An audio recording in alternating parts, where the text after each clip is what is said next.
नमस्कार दोस्तों, कैसे आप सभी लोग। आशा करते हैं आप सभी अच्छे होंगे और स्वस्थ होंगे।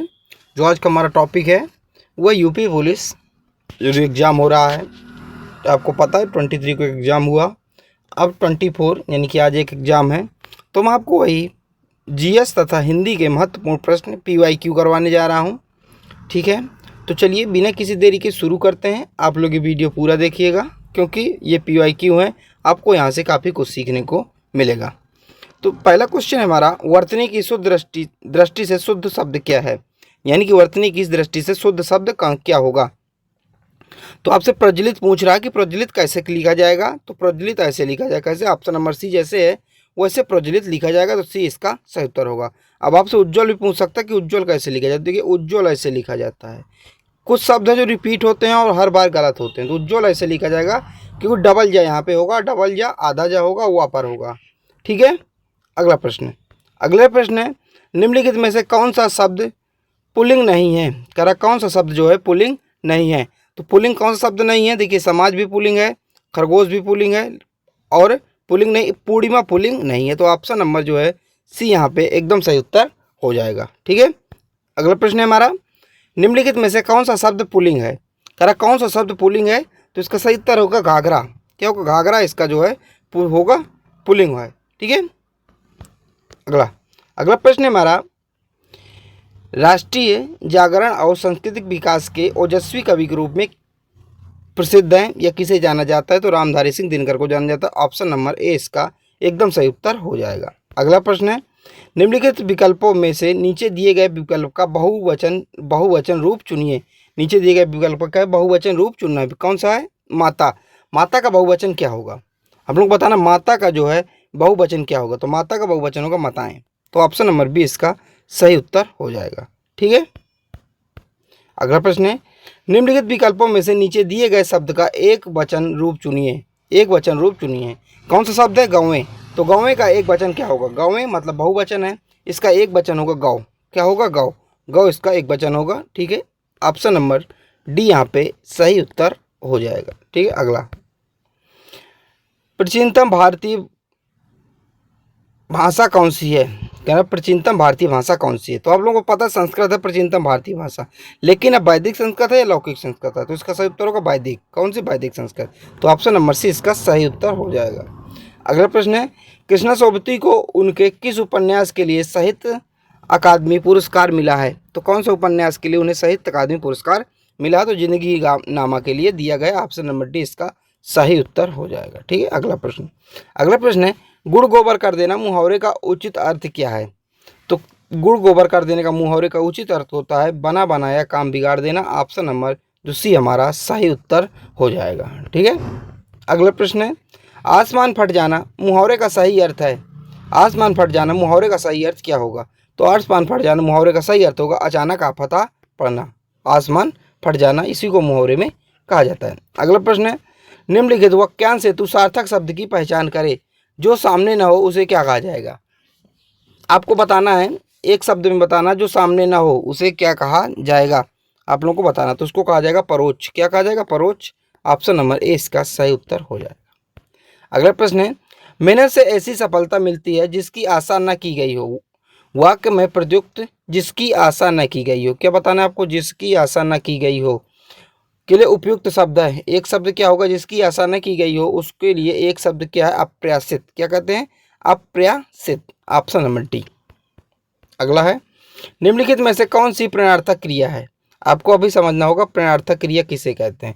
प्रणयार्थक क्रिया उस क्रिया को कहते हैं जो स्वयं काम न करके दूसरों से जो काम करवाया जाता है उसे प्रणयार्थक क्रिया कहते हैं। जैसे एग्जाम्पल आप समझ लीजिए, सीता ने खाना बनवाया, राम ने पानी मंगवाया। तो ये क्या प्रणयार्थक क्रिया कि स्वयं काम न करके दूसरे से काम करवा रहा है।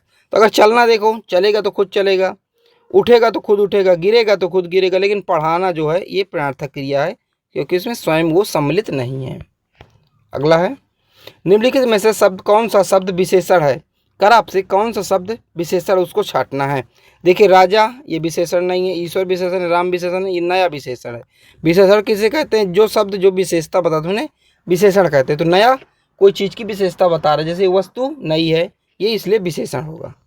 अगला है, निम्नलिखित में से कौन सा शब्द सर्वनाम है।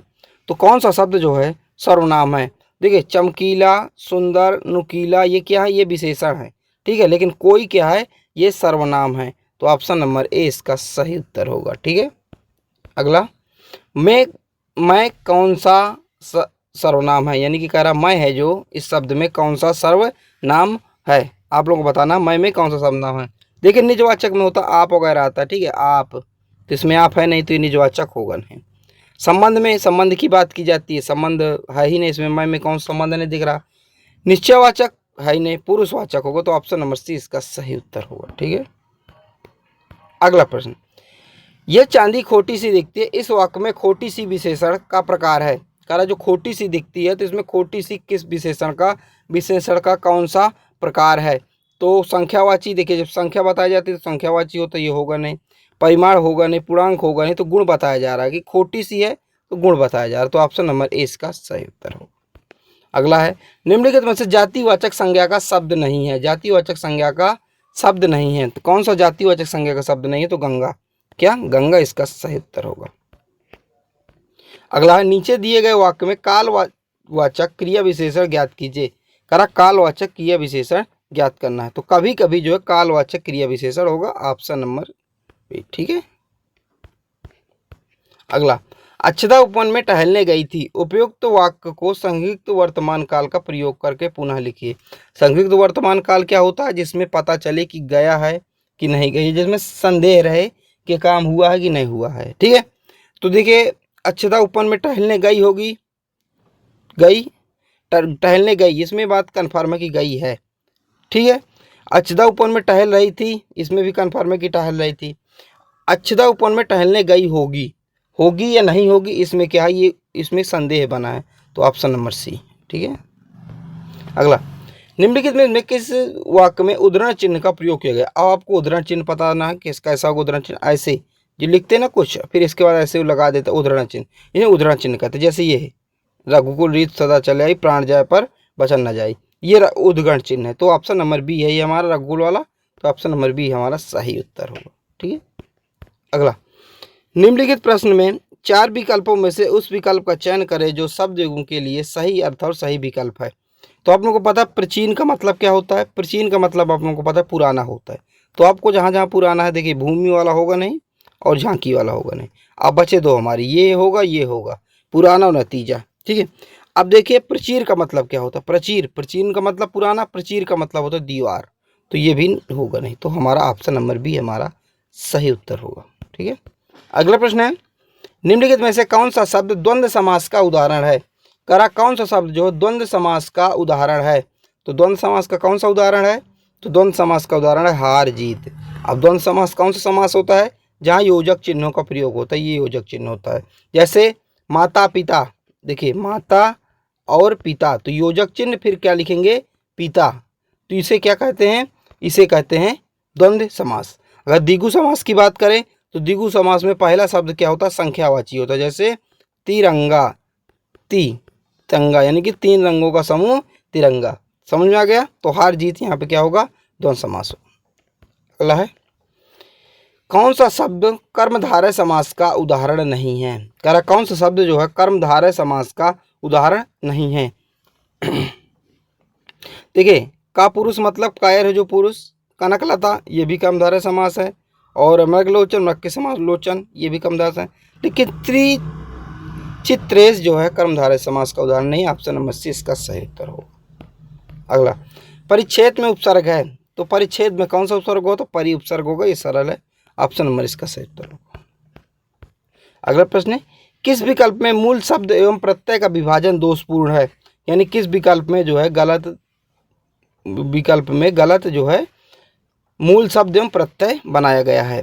तो देखिए मनुधन, मानव धन अनु यानी मानव, ये ठीक है।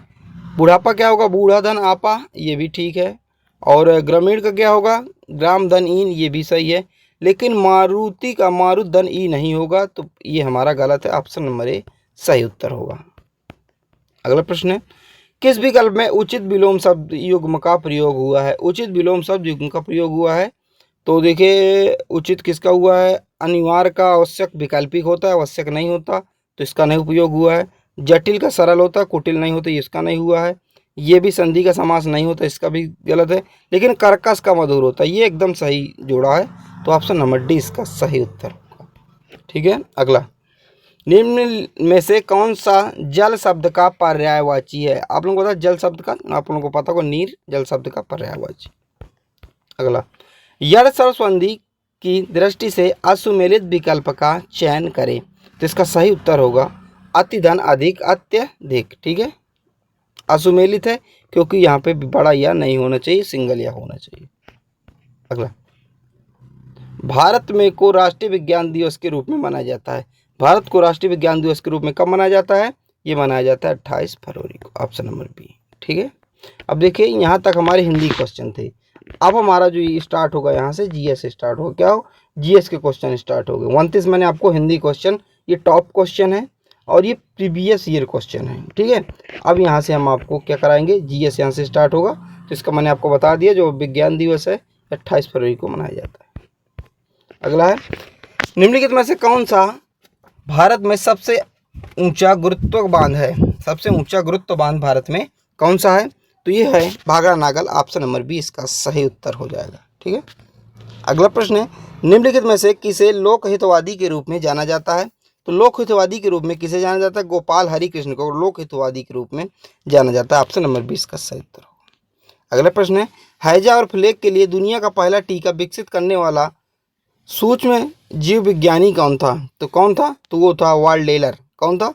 वाल्डमर हॉपकिन था, ऑप्शन नंबर सी इसका सही उत्तर होगा। अगला प्रश्न है, जो आदमी जिस समाज का है उसके व्यवहारों का कुछ असर समाज पर जरूर पड़ता है, ये किस प्रकार का वाक्य है?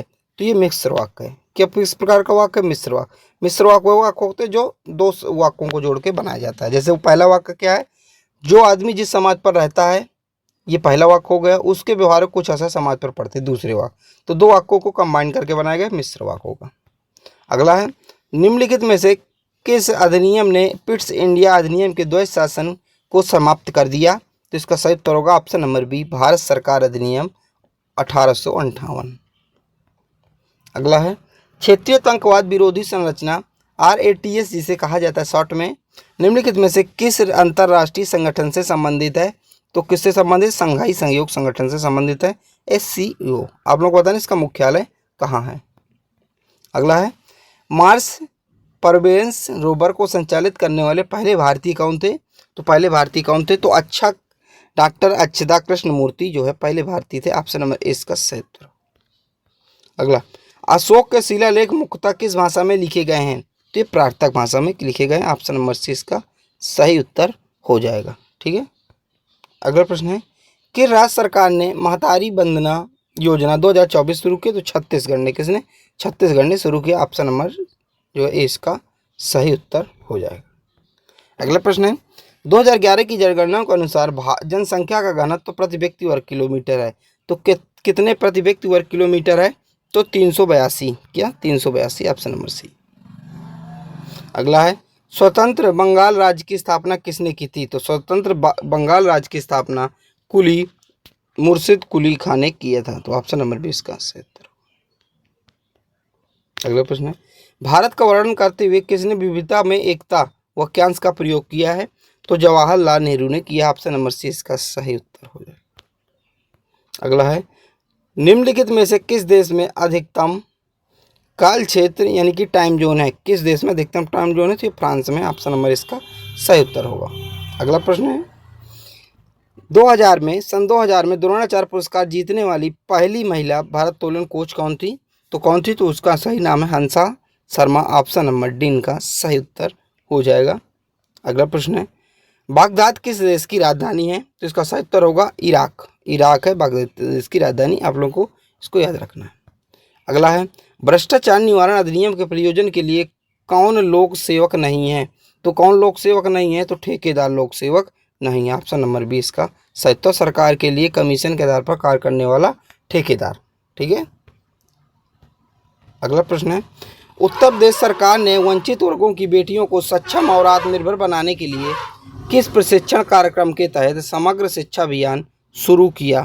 तो किस के तहत? तो आरोहणी पहल के तहत, ऑप्शन नंबर सी इसका सही उत्तर हो जाएगा। अगला प्रश्न है, एक राज्य के मुख्यमंत्री की नियुक्ति कौन करता है? तो आप लोगों को पता है राज्य के मुख्यमंत्री की नियुक्ति कौन करता है? तो राज्यपाल करता है। ऑप्शन नंबर डी इसका सही उत्तर होगा। और इस समय जो यूपी के राज्यपाल कौन है? आनंदीबेन पटेल जो है इस समय उत्तर प्रदेश के राज्यपाल हैं। ठीक है, अगला है, निम्नलिखित में से कौन भारत के संविधान की समवर्ती सूची के मामलों में कार्य करता है? तो कौन कार्य करता है? तो केंद्र सरकार और सरकारें काम करती है। ऑप्शन नंबर ए इसका सही उत्तर हो जाएगा। ठीक है, अगला प्रश्न है, भक्ति संत नयनार निम्नलिखित में से किस देवता के भक्त थे? तो जो भक्ति संत जो नयनार जो थे ये शिव भगवान के भक्त थे। तो ऑप्शन नंबर बी इसका सही उत्तर एकदम से हो जाएगा। ठीक है, अगला प्रश्न है, और आज की वीडियो का दोस्तों लास्ट प्रश्न है, निम्नलिखित में से कौन सा देश भारत के साथ सीमा साझा नहीं करता? तो कौन सा देश भारत के साथ सीमा साझा नहीं करता? तो जो ईरान है भारत के साथ सीमा साझा नहीं करता। ऑप्शन नंबर बी होगा। अब भारत के साथ कौन कौन से देश सीमा साझा करते हैं आप लोग देखिए, आप लोग कम ट्रिक देख लिए बचपन, वैसे मैं वीडियो बना चुका हूँ, आप लोगों को देखना हो तो डिटेल से पढ़ लीजिएगा, क्योंकि मैं राजधानी मुद्राएं उसमें सब करा चुका हूँ। देखिए बचपन MBA, ब से हो गया बांग्लादेश, छ से हो गया चीन, पाकिस्तान, प से हो गया, न से हो गया नेपाल, M से हो गया म्यांमार, बी से हो गया भूटान, ए से हो गया अफगानिस्तान। तो ये भारत के साथ सीमा साझा करते हैं, 7 स्थलीय देश जो भारत के साथ सीमा साझा करते हैं। अगर आप लोगों से पूछा जाए कि भारत के साथ सर्वाधिक सीमा साझा कौन करता है, तो बांग्लादेश करता है सर्वाधिक सीमा साझा, और सबसे कम करता है अफगानिस्तान। ठीक है, आप लोगों को याद रखना है। ठीक है, तो आज की वीडियो का लास्ट क्वेश्चन, अगर आपको PDF चाहिए तो आप लोगों को नीचे डिस्क्रिप्शन में देखना है, आपको यहाँ टेलीग्राम मिलेगा, लिंक मिलेगा, किसका? टेलीग्राम। आपको वहाँ क्लिक करना है, PDF आपको वहीं डाल दी जाएगी। चलिए मिलते हैं अगली वीडियो पर, जब तक के लिए जय हिंद, जय भारत।